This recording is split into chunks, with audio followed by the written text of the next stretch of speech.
Greetings and welcome to today's webinar. My name is Janet Major. I'm the Director for Innovation in Digital Health for the Arizona Telemedicine Program and Southwest Telehealth Resource Center. This is part of our Improving Access to Quality Healthcare webinar series. Next slide, please. I'd like to extend a special welcome to all of those who've joined us today, especially those from the region that we serve. And you can see that our 5 Western states here, our fellow HRSA grantees, and all other participants. We're very excited to share today's hot topic with all of you. Next slide, please. I'm also very excited to share the land acknowledgement. We respectfully acknowledge that the University of Arizona is on the land and territories of indigenous peoples, and today, Arizona is home to 22 federally recognized tribes, with Tucson being home of the O'odham and the Yaqui.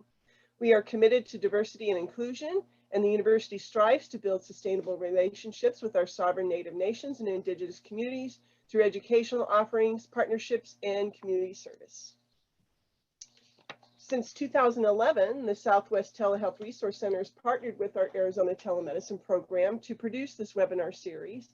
So we welcome the Arizona Department of Health Services as a co-sponsor, and also the Center for Telehealth and E-Law. And we look forward to sharing with you our content today. As you may have noticed, when you connected with us, your microphone was muted. We really do want to be interactive with you. Please do use the chat function and send us your questions and Q&A. We really would like to answer your questions, and we'd like to hear from you. And we also ask that you please fill out the post-webinar survey so we can get some ideas for you for hot topics from the future and how we can improve. And we would also love to let you know that our webinar is being recorded, so it'll be the gift that keeps giving, and you can share it with people who you know couldn't make it today and use it for reference. They'll be posted on our website. It's my pleasure to introduce today's webinar, the ABCs of RPM, and your presenter, Carol Yarborough. We're very happy to have Carol back for another billing webinar. She speaks about these topics so cheerfully and does answer people's questions very thoroughly. And we do have the opportunity to share with you as a resource, Carol. She is a healthcare compliance and reimbursement specialist. She has a very unique background in legal, technology, revenue management, clinic management for both federal and state regulations. Awareness is required, and for the past 6 years out of her 16 years in healthcare, she's actively contributed to the telehealth initiatives at University of California Health. She works hands-on with professional fee and hospital-based fee professionals to implement billing strategies. That's the hot topic right there, and provides real-time feedback to clinicians regarding documentations and staff with encounter guidance. She also trains CPT coding professionals at UC Medical Center in order to maximize EMR workflow and greater documentation and coding. What a fantastic resource to share with you today. Thank you so much, Carol, for being with us. Well, thanks for having me again. I really appreciate it. And as Chris said, the ability to drastically grow my, as you've all seen since January. Everything I say today has been researched, but if I have an opinion, it's my own opinion. And then, Carol, we're getting an audio difficulty with you.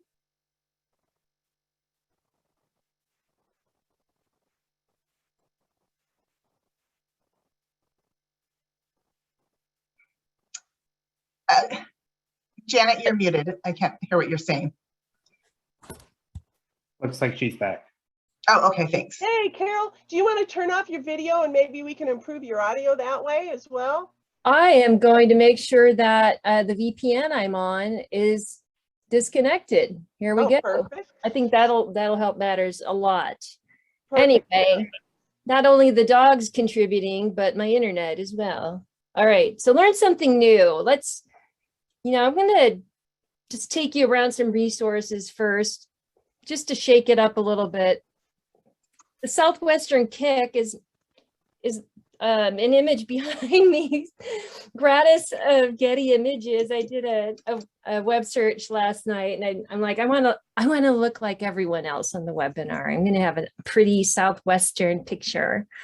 The kick is not exactly a kick in the pants, but it could be like a kick of awareness.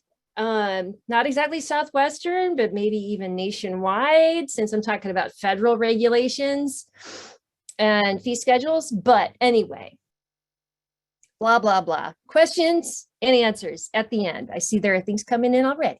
Okay, so learn something new every day. Why not?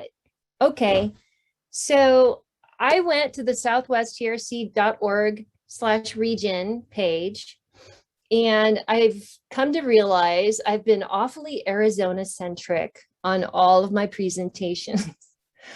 We also have Colorado, Nevada, New Mexico, and Utah. And then I went over to the NCTRC site, and I learned that Utah is a pitch hitter. Like, it will also be with the Northwest TRC as well. So I guess maybe it's split into two.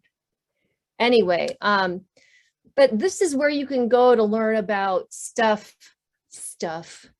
regulations, webinars, educational resources for the state you live in. And, you know, my apologies for just being so Arizona centric. And then another place you can go to is cchpca.org, all whatever that URL is there, right?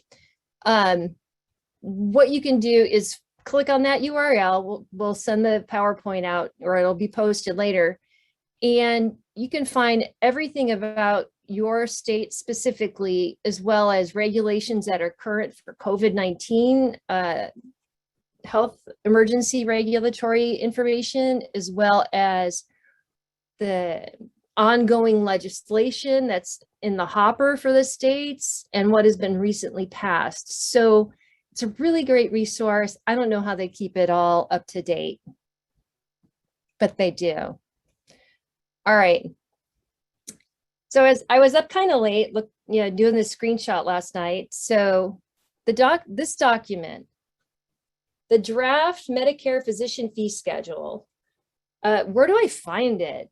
Well, at this URL, it's rather long, or you can Google draft MPFS 2022, and it's going to bring you up to the Federal Register page. It looks really daunting. You're like, oh my God, the Federal Register, how am I ever going to read this? You don't have to read the whole thing. You can just search on the topics you want to go to. I want to emphasize as well that this document has a comment period that ends in 5 days. And it does end in 5 days, because I was doing this at maybe 10:30 last night, and it was already tomorrow last night on the East Coast, where this is published from. So you can submit a formal comment yourself. Anyone can comment. You can read the 23,179 public comments that have already been submitted in your spare time. Or you can also click on that hyperlink on the page and do an advanced search or just a general search. Say you want to learn more about any of the topics I'm going to cover today. Well, you go there, you click on that hyperlink, and then put in a search for split shared or evaluation and management.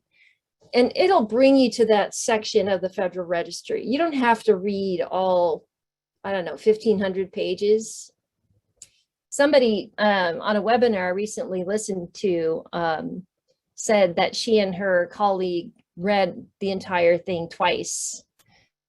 And her webinar was very informative, and it covered a lot of information.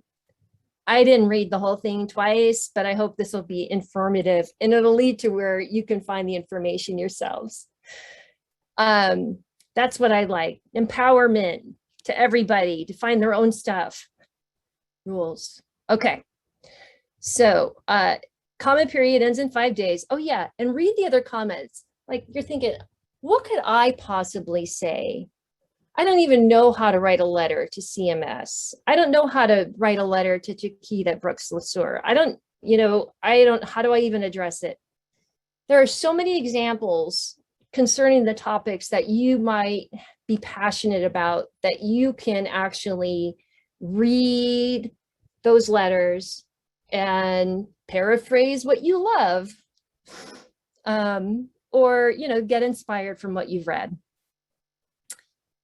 So now we're getting on to the main point of what's changing. And I'll highlight what we're going to be covering today. So the conversion factor reduction, resulting payment cuts, we'll go over that briefly. Expanded list of telehealth services, briefly. New coverage for telebehavioral health services, briefly. E&M visit changes, a couple of slides more on that than the others, truth be told. Payment for PAs, amazing.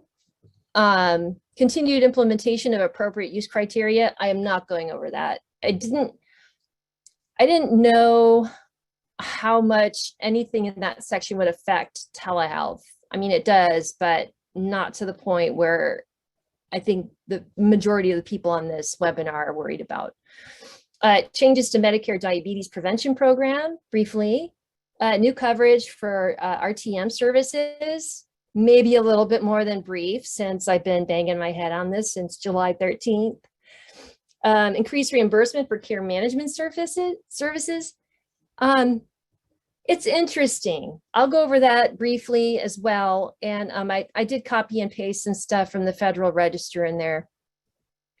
There's a lot of, anyway, I'm going to go over that. And then launch of MIPS, I'm not going to go over that. But this is basically, if you go to the press release from CMS that I've provided a link to at the very end of this deck, these are pretty much the headers of that press release. Okay. The conversion factor, also known as why are we not getting paid enough anymore? So there has to be budget neutrality. You add new services, you got to take RVUs away from existing services. And then what else happened is expiration of the 3.75% payment increase provided by the Consolidated Appropriations Act of 2021. The CAA gave us extra money, or percentage points, because of COVID. Sequestration was supposed to be bringing us the conversion factor down over the last 3 years, I believe, and it hit right when the PHE hit. So what CMS wanted to do, or what the CAA wanted to do as well, is protect the income as much as it could for physicians, surgeons, NPPs, anyone who bills Part B. So that's going to expire. There's news on the Hill that perhaps they're not going there, that we will get some kind of Hail Mary pass at the end of the year to not have the conversion factor decrease. But anyway, I digress. So the proposed conversion factor is $33.58, and it's a decrease of the calendar year PFS, which was $34.89.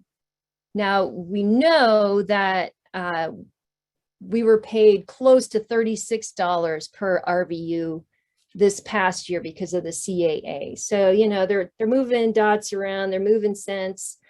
And as you know, the conversion factor, this is like the national conversion factor.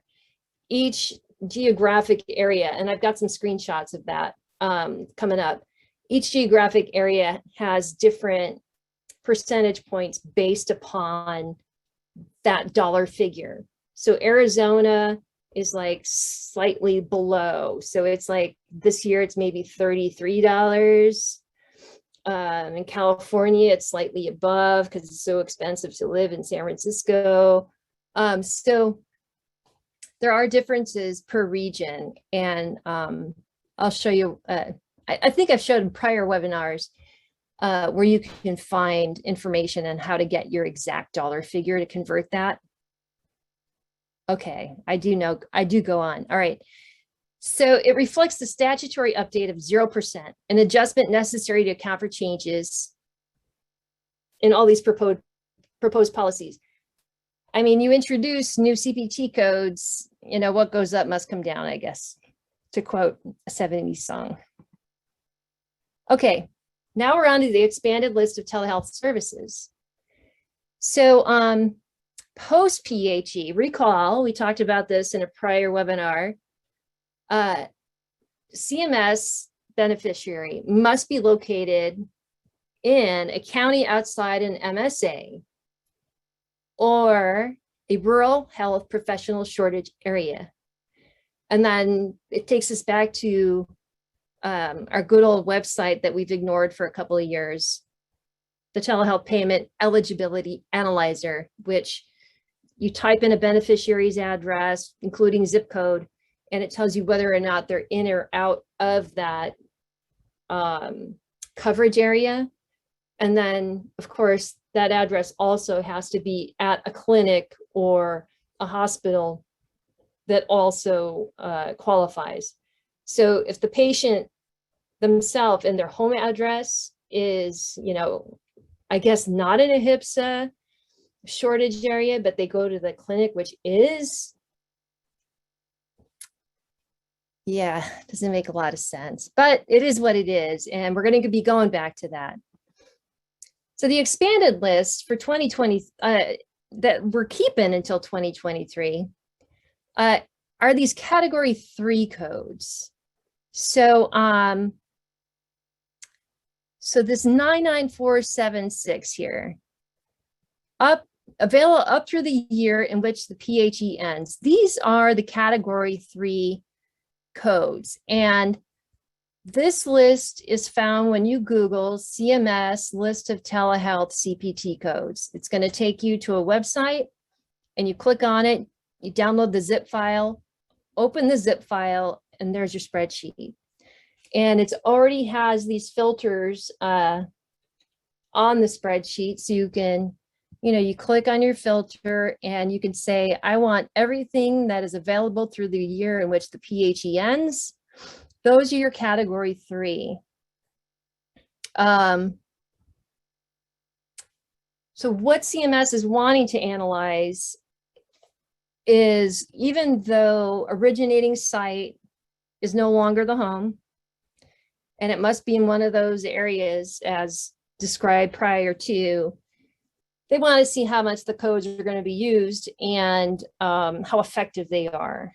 Well, it'd be more effective if they just kept home as originating site to analyze that, because they're being used now and everything's going to, I think a percentage of what is actually being used for telehealth was like 0.01% before the PHE. It's anticipated maybe telehealth audiovisual will go back down to that percentage post PHE. The one caveat to that is audio only is about like 1 in 10 of Medicare beneficiary receiving services during the PHE. So that's a pretty good argument for audio only. But as we know, audio only, CMS is acknowledging that it's effective. So what they did was gave us another 9 minutes of a HCPCS code that was implemented last, this last calendar year, that I don't know many people used. Oh, this is my big whine about the technology-based codes. So this is the virtual check-in. It's got to be a physician or anyone who can actually, like an NPP, someone who can bill Part B. So a pro-fee person, not a tech, not a PT, not an OT. And then there's all these caveats around it. Can't be related to like a telehealth visit or an in-person visit within the previous 7 days. nor leading to another visit, blah, blah, blah. So if you decide to ask the patient to schedule a visit during this up to 20-minute medical discussion phone call, then you don't get to bill for it. So it pays, I think in Arizona, around $24. So what I did was I took screenshots of the G2012, which is the base code for that. It's the 5 to 10 minutes of a virtual check-in. And I just wanted to kind of bring out to you and show and display, like nationally, everything is $13.26 for a facility. I don't know why. Why would you get paid less for that? You're not billing a facility fee. I don't know. Shenanigans. Okay. So nationally, at a facility like a hospital, rural critical access hospital, it's $13.26. Adjusted for Arizona, because I remember I mentioned the conversion factor is lower for Arizona, $12.97. Here we have Colorado storming in at 3 cents more than the national conversion. So maybe their conversion factor is like, 34.99 as opposed to 98.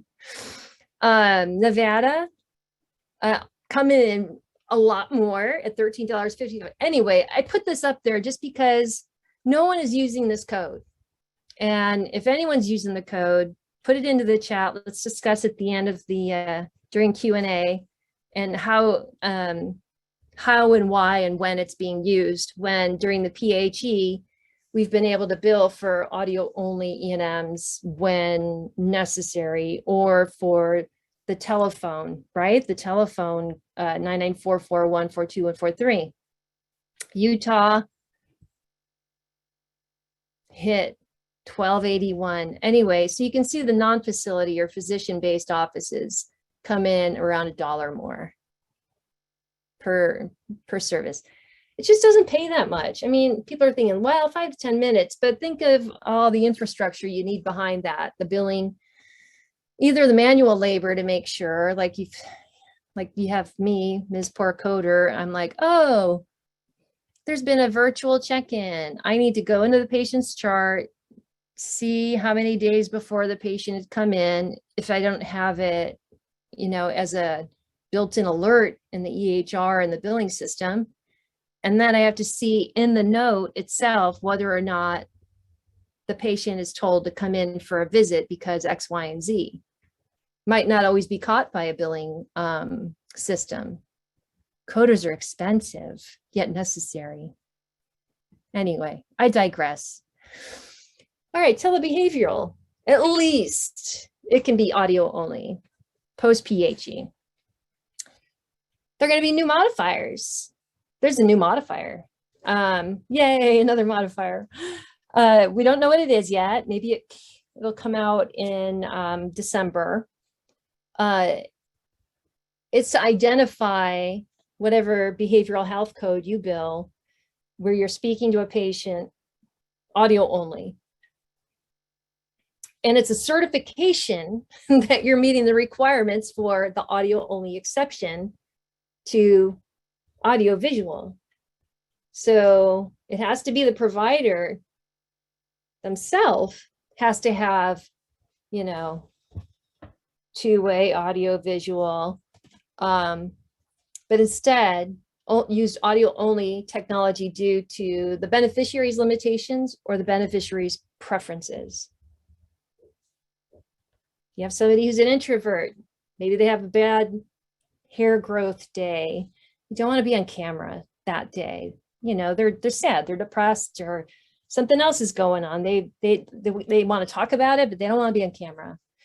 Anyway, so the modifier certifies that the service met that requirement. I don't know what it means for documentation. Seems like it would behoove a provider to say, I have like in a template, I have the capability to do interactive two-way, due to patient XYZ's preference on this date, we are limiting our interaction to audio only. That sounds pretty good. I might actually use it myself. All right. So per the Consolidated Appropriations Act, which allows for this, that's why we always said home is originating site, or home is originating site, or certain things like audio only have to be by law. Well, this act was the law that changed it. Plus, a beneficiary can be at home, actually. So, but the person must have an in-person service from the mental health service provider. Now, CMS is wanting comments on whether it's the mental health service provider or a mental health service provider in the same practice. Nomenclature, we got somebody paying attention to grammar there at CMS, which is reassuring because I have a degree in English grammar. Anyway, so the CMS is suggesting a similar requirement that an in-person item or service item must be furnished within 6 months of a mental health telehealth.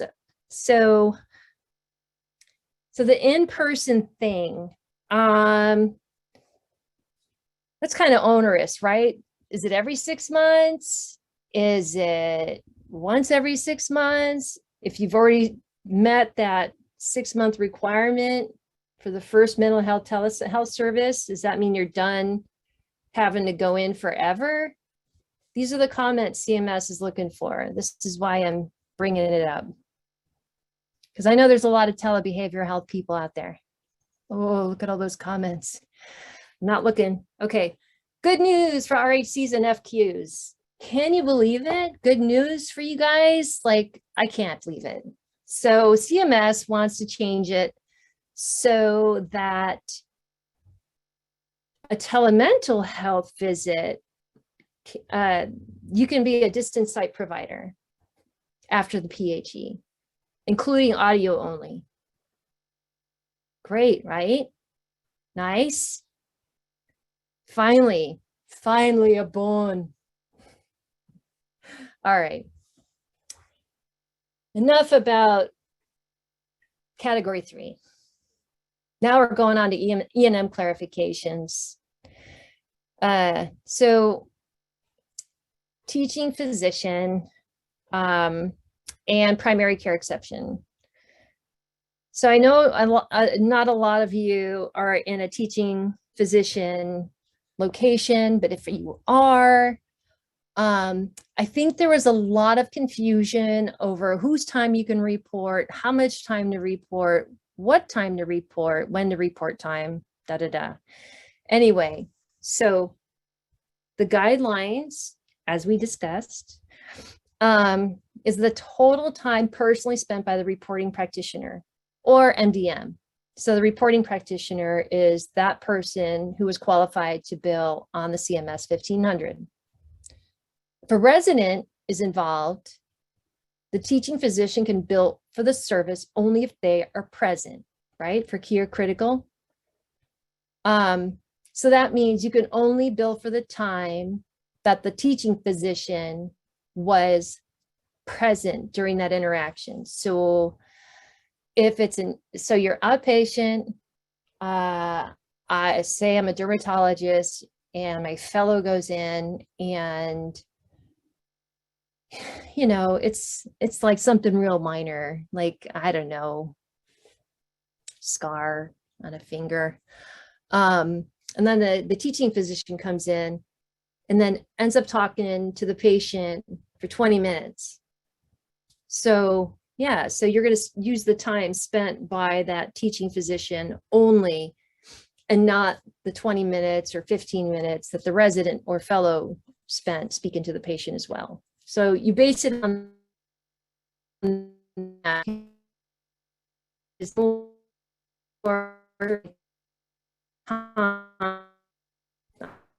So, but under the primary care exception, We're saying that after 6 months, you can see patients by yourself if you are a care exception person. So that's why when you get treatment at a teaching hospital, there seems like there's a lot of providers involved, and then after a while you're like, wow, where's my posse? Well, it's just down to one because they've already passed 6 months. Hopefully you're not going to the doctor more than once a year or once every 6 months.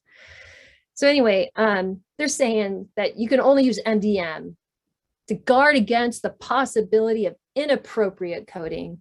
I would not ever want to be inappropriate, so I'm glad that this has been implemented or is proposing to be implemented. I support this because, more clarity. Split shared. Now, I made this chart, but this is just prior guidance and what they want to do after.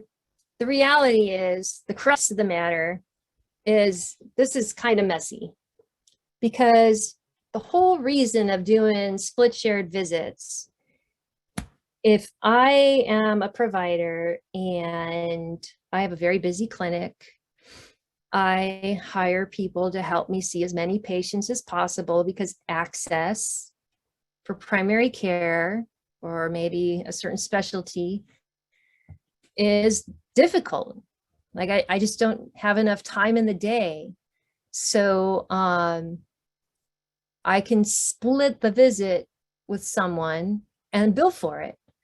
Now, what they're saying now is that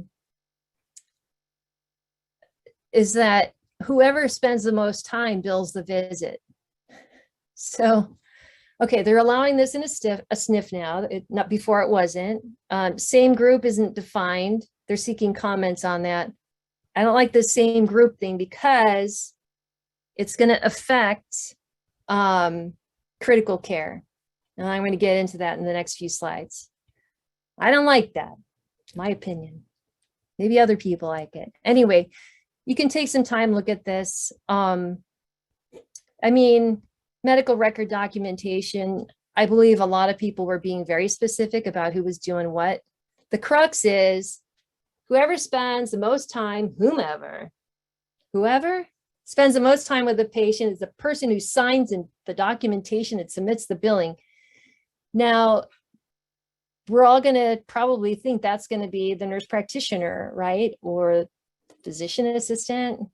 Well, that's paid at 85% of the 100% you would normally get. So 85% of that 100% means that the beneficiary pays 20% of the 85%. You get where I'm going with this. They're trying. The clinical decision-making that is made relies on an attending's or a supervising provider's scope and knowledge and expertise. And I think they should get to bill for whatever, the substantive portion, if they were the ones that did it, not over 50% of, like, say the NP spent 50% with the patient or over 50%, but then suggested some hard decisions. And then the supervisor comes in, the physician comes in and says, hey, I think we should go this way, maybe in 15 minutes and not in 20. But the NP is the person who bills, and then you get paid at 85%.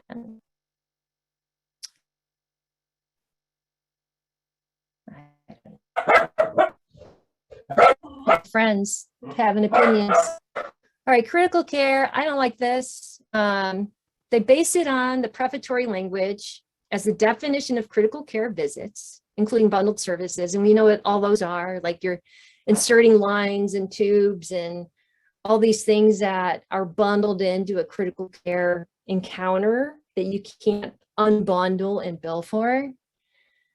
But now they're saying no other E&M visit can be billed for the same patient on the same date as a critical care service if by the same practitioner or in the same specialty or in the same group. Billing group? That's a lot of specialists. So what, we only get to bill one critical care service per patient?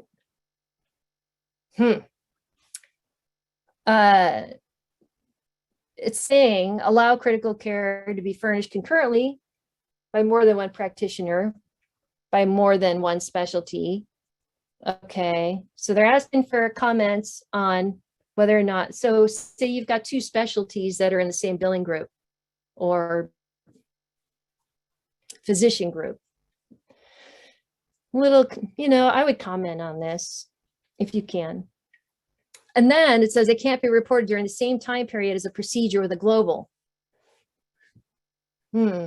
Well, I guess it's meaning if you did a procedure on a patient and you're going to go in and save their life afterwards.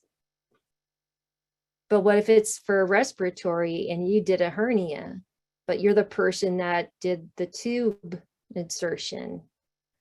I don't know. Seems shady. You'll have to read the section in the Fed Register to see if you agree with my craziness. Okay, we are at 37 minutes. All right. PAs, they can bill directly. Huzzah. PAs go to a lot of school. So effective in January, they can bill directly to CMS on the 1500 for Part B. Before, they could be the service provider, but billed out under the supervising physician. I want to say, I think this is billed at 85% as well. I'm not sure. I have to read more on it. Just occurred to me. I don't know. Before, so PAs, right now, PAs can't bill and be paid directly. And then you can't make a PA group and bill for the group services. But come January, they can. I think that's great. PT assistants and OT assistants. So this was interesting. And of course, now PTs and OTs are doing telehealth, so applicable. I don't know how many assistants are being used during a telehealth visit. I wasn't even aware there were PT assistants until I read this in the Federal Register. Learn something new every day. My mantra. I do learn something new every day, and I'm constantly confounded. Any minutes contribute to the time spent. Great. So it applies, but there's caveats. Cases where one remaining unit of a multi-unit therapy service to be billed, because we know there's like that, however many services you can get per encounter, per session of service, per treatment plan, right? Limited number of cases where more than one unit of therapy, total time. Oh, now we got minutes, 24 to 28. That's crazy. Why not 30? Okay. CMS is proposing to allow one 15-minute unit. Okay, there's two modifiers. So you get one 15-minute unit with the CQ or CO. CQ is PT, CO is OT, I think. And then, anyway, we'll figure it out if that comes up. You can read it just as easily as I can read it to you. I thought it was interesting and confusing, and therefore should be commented on. MNT. So right now, there's a certain definition on chronic renal insufficiency. They've changed the parameters to refine to change the definitions. So certain levels of the renal insufficiency is being changed, and it's lower. They took out the treating physician definition because you can go see an RD and not be under a treating physician's care. I mean, can be ordered, but there's no treating physician in there that has to be doing anything. I don't know what this means for rural MNT services. I know that there are, we talked about it in another webinar where there's like the treatment team. So we'll have to look in that further. If anyone has questions, we'll dig into that. And then they're revising conditions for coverage and with regard to the referrals. Interesting. And then they're also confirming payment as well. There's a big section on that. I pulled out the citation just for this paragraph. It's really long, but it's great that people are recognizing, CMS, the government, that prevention, and not, because we're talking about quality outcome and not so much the cutting. And post, prevention is worth an ounce of cure, right? Or what is it, pound of, you know what I mean? Like, let's eat right to start and not seek treatment later. Okay. All right. 23 comments, 1042. Try to be quick on this. This made me crazy. I had so much hope for remote therapeutic monitoring.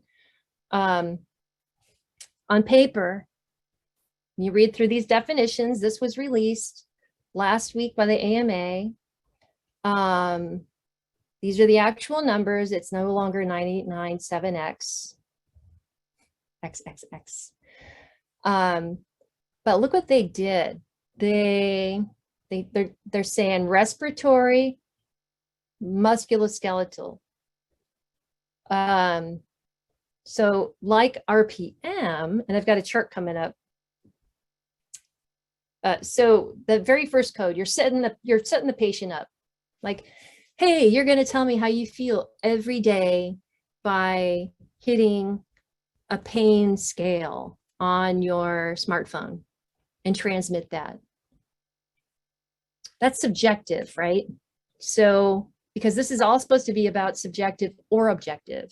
Now, objective is more RPM, but that's limited to physiological stuff like your vitals, right? RPM is blood pressure, pulse ox, weight, blah, blah, temperature. But these are supposed to be more like, my shoulder hurts. I'm going to give that a 6 today. And tomorrow it's going to be a 3 and da-da-da. And they're going to get an average that maybe the physical therapy should be working out okay. But look what they did.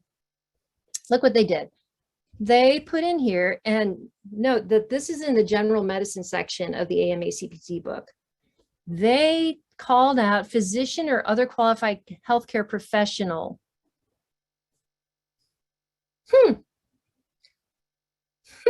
Why didn't they say PT, OT, SLP, or clinical staff? Or respiratory therapist? Why physician only? What are we, chopped liver? Anyway, I don't like that. I like that they did the codes. They just did them wrong. But I do like the AMA. It supports, it's my livelihood, it's coding. So this is like the stuff that I thought this was funky. So review and monitoring of data related to signs, symptoms, and functions of a therapeutic response. Subjective, and so these data may represent objective, device-generated, integrated data, or subjective inputs. Okay. Patient status. What's status? Define status for me. What is a system status? Muscular, good, bad, ugly? I don't know. Okay, I digress. It's 10:45. So like RPM, every 30 days, services must be ordered. That's fine. Device must be a medical device as defined by the FDA. Well, as far as I know, a spreadsheet is not a medical device. Smartphone is not a medical device. Computer is not a medical device. Software as medical device. Okay. So you're going to teach someone how to use software. but that means the patient has to have a computer or their own smartphone or something where they can transmit the data. So it's not like I can give them a smartphone. What is it? Maybe we should. Not reporting and monitoring is less than 16 days, like RPM, do not report it with CGM. Why not? It's not like you're monitoring, like if I'm getting musculoskeletal feedback and providing feedback, and I also have diabetes, why can't I report CGM and my post-surgical wherewithal at the same time? Anyway. So here's a chart I put together. So RPM, just cut down to the nitty gritty. RTM is defined by the AMA, and RTM, rapid transit, as imagined by CMS. Now, I'm liking what CMS is saying, because they're saying, well, we thought that these were supposed to be for the people, the PTs, the OTs, the SLPs. I'm not saying an MD and an NP is not people, but let's include the clinical staff and therapists. And if an MD or an NP is going to perform and bill, sure. But it left out the intent. Care management services, primary care services is new. I think the two codes came out yesterday. Primary care management. So there's chronic care, there's primary care. It's truncated. It's got a shorter time period. So I want to talk about this, or principal care management. That's what it was. They made 405 changes in CPT. Okay, who's going to be signing up for that AAPC webinar? 249 new codes, 63 deletions. What? 93 revisions. Good Lord. 43% are Cat 3 codes. Okay, different from the telehealth category 3. Expansion of PLA analyses code set. So you guys all know the PLA, there's a whole plethora of proprietary genetic tests and whatnot that belong to a specific lab, and you use those codes to build them. 15 vaccine-specific codes. We've got the 5 CPT codes for RTM and principal care management. I'm going to go into principal care real quick. Qualifying condition is something that's short. So it's expected to be like 3 to 12 months or until the death of the patient. That's a little dire. Triggered by an exacerbation of the patient's chronic condition, 30 minutes per month. CCM is chronic care. It's two conditions to at least 12 months. So you set up the plan, and you clock in 20 minutes per month. I just wanted to clarify that. So here are the resources. Take a screenshot. Just don't worry about it. The PDF will be available to you. And now we are ready for questions. And I thank you for listening to me pontificate. So. We love your pontification. And thank you so much. It is so refreshing to hear such an honest perspective on really complicated stuff. I mean, this is amazing. In a couple of your comments, I love your advice and as an experienced coder, because also the fact is, it's interesting and confusing all at once. Yeah. It's necessary information everybody needs to know. Therefore, please comment, right? Got 5 days left. Oh, Mitch is commenting too.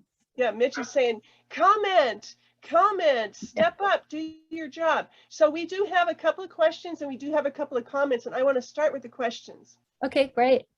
And actually, yes, these slides will be available. Aren't you lucky? Because you will have the opportunity to share this with other people who really want to know this stuff. And your slides were fantastic. So the first question, have research studies reviewed the difference in the quality of care between telehealth and in-person in office medical visits? Has there been an increased number of reported issues with telehealth visits from a quality of care point of view? There have been research studies that have shown similarities in the care, not so much on the outcome. Primarily, the data collected are from patient satisfaction surveys. And that's generally considered to be more appreciated than going to the doctor when there's a long drive, you know, the typical stuff, long drive, I have not heard of any reported issues, nor has the government published anything about a reported issue about the quality. You know, it's interesting because the telegenetics, the Western States telegenetics group that I work with, always, of course, does pre and post satisfaction surveys for their clinicians, but also to patients. And they really stopped doing it because nobody has said anything negative. They get, like, on a scale of 1 to 5, they get all 5s because people don't want to travel. They do want access. It's not providing really quantitative data other than the fact that they can be guaranteed. Everybody loves it, is from a patient's perspective. I have another question. Oh, let me respond to Tammy. Okay. Hi, Tammy. I'm so happy that she had to listen to me for an hour instead of, no, I'm kidding, instead of vice versa. I'm very happy you joined. Yeah, but the facility is paid less on those G codes than the non-facility, but no one's billing a facility fee along with that G 2012. That was my whole comment on that. Okay, go ahead, Janet. So the requirement for an in-person visit 6 months prior to the initial and subsequent telehealth mental health visits comes from the CAA. Does CMS have any leeway to not implement this provision? The comment to their question is, I know the secretary has leeway for the interval of subsequent telehealth visits, but can they say no, that they're not going to implement this? They want to read the question, because I think I'm not sure if I'm capturing the question. I think they have to go along with what this, because it's the law. So they do have to, they could actually up the intervals, I think, is what the question is saying. So saying that CMS is adopting the 6 months is pretty good. How they're interpreting it is the question. Like, it seems kind of, maybe I need to reread that CAA section on that, because it's not clear to me if it's you start treatment within 6 months and then you're good to go, or is it once every 6 months? If anyone knows, yeah. That would be great to confirm.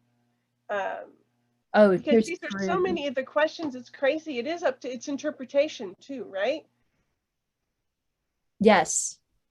Yes, and it's how CMS is going to interpret it. And then, you know, like some of our friends on the call at the Max.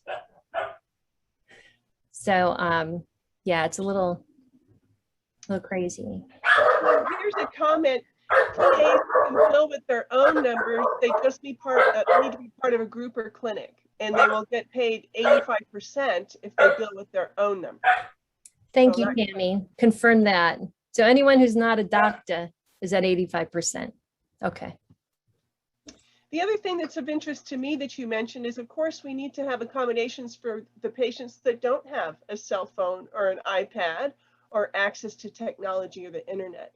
And we're working on some great projects now here in Arizona and across the country that are addressing that with regards to access to telehealth, access to technology, and access to bandwidth through our libraries and chapter houses. And there are some fantastic programs. If that's something that is of interest to you, please join us tomorrow. We're going to talk about it and do a review of what's happening in different states as well as here in Arizona. Let's see, there was another comment. Of course, the great comment that please pass forward to Carol that she is great and so knowledgeable. Super appreciate the depth of knowledge and experience that she brings to these discussions. Amen. Aw. And it really is fantastic that we can be doing this. No, I'm just glad you guys are giving me a soapbox, and that I like to share, and I really appreciate this opportunity to speak with everyone. Do we have any last questions for Carol? Last chance for now. And of course, you have contact information. We'd be happy to follow up. We do have another question here. PAs have always been able to bill and receive the 85%. Will you clarify? So what is in that Federal Register is saying they had to bill as a service provider under a billing provider. So now they can be the billing provider. I think that's what is being clarified in the Federal Register comment. But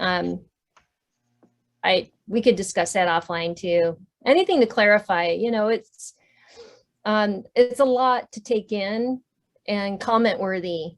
You know, if the commenter is saying, hey, I thought I could always, you know, we could always bill, maybe not write that to CMS because you might have been billing incorrectly. No, I'm kidding. But, you know, I think maybe they're just clarifying stuff for people as well. I hate saying I think, but in this instance, I'm not sure. So, well, what we do know is that we would love to have people share their expertise and provide commentary. This is how great things happen. If we can share what we know with folks who are making these rules, who would love to have expertise and input, I think that's really part of the solution. yeah, I really appreciate everyone's input. Thank you. Thank you so much, Carol. This presentation today has been brought to you all from the Arizona Department of Health Services, the Arizona Telemedicine Program, and our subsidiary, the Southwest Telehealth Resource Center. Please visit our website for upcoming events. And here it is, the one tomorrow, Telehealth in the Libraries. Our E-Rate Administrator for Public Libraries, along with myself, will be moderating a discussion in which we'll do a review of a couple of states that we've just attended some fantastic webinars that are doing as pilots, just as we have here in Arizona, pilots for providing telehealth and getting people connected to their medical home in our libraries. This is really very important at work. And we do look forward to networking and having the discussion part of this program. And please do keep in touch with our website for other educational opportunities. We've got some really wonderful programs coming up. And as always, we really do value your opinion. So take a minute to fill out the SurveyMonkey at the end of this conference today. So thanks again, Carol. Thank you very much. Always a pleasure. And thank you everyone for attending. See you next time.